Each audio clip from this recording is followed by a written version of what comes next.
Zuid-Limburg heeft heuvels. Zuid-Limburg heeft mergelgrotten.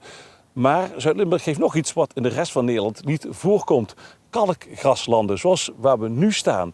Arjan, waar staan we precies? Nou, we zijn op dit moment op de Doevenberg. Dat is een gebied in de buurt van IJs. En daar hebben we inderdaad een paar hectare kalkgrasland. En dat is een heel bloemrijk graslandtype, wat in Nederland eigenlijk alleen maar voorkomt op plekken waar nog eens kalk dicht aan de bodem zit. En hoe speciaal zijn die dan, die kalkgraslanden? Nou, in Nederland zijn die natuurlijk heel zeldzaam. We hebben, dat zei je zelf al, eigenlijk nergens kalk aan de oppervlakte, behalve in Zuid-Limburg.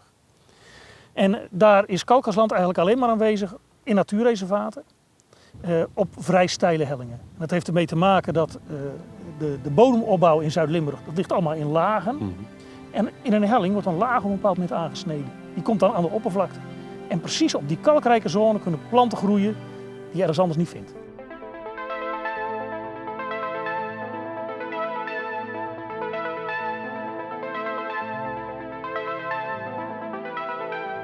Wat je hier ziet is, het is een hele open bodem. Je ziet ook af en toe open grond. De vegetatie is vrij laag. Dus niet wat je meestal in normale graslanden ziet die niet gemaaid worden, hoog en eenvormig. Ja.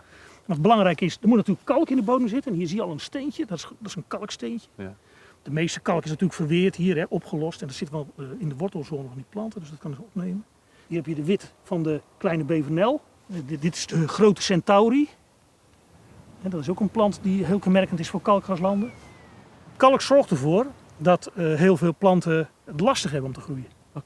Het is een moeilijke stof in de bodem. Dus hier kunnen planten makkelijker met elkaar concurreren. In een rijk grasland, waar heel veel meststoffen zitten, kunnen maar heel weinig planten groeien, omdat die gespecialiseerd zijn juist op het groeien op veel meststoffen. In dit systeem kunnen heel veel planten de concurrentie met elkaar aangaan en het niet winnen. Maar... Dus je krijgt een grote variatie.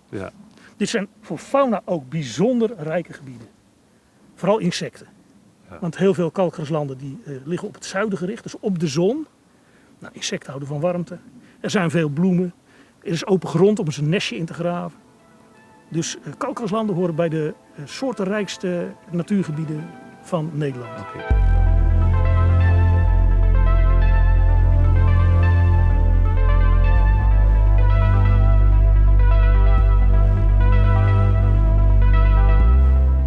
We zijn een paar meter afgedaald met een heel ander beeld hier, hè? Ja, nou dit is een gedeelte wat we nog niet hebben beheerd.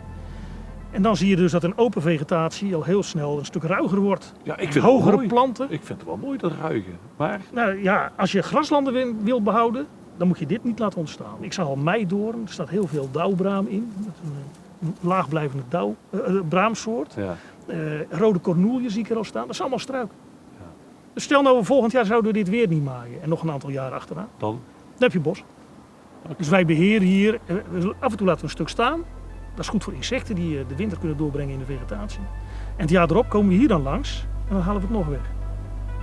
Zo zorgen we dat het hele gebied grasland blijft met af en toe een ruiger stukje erin.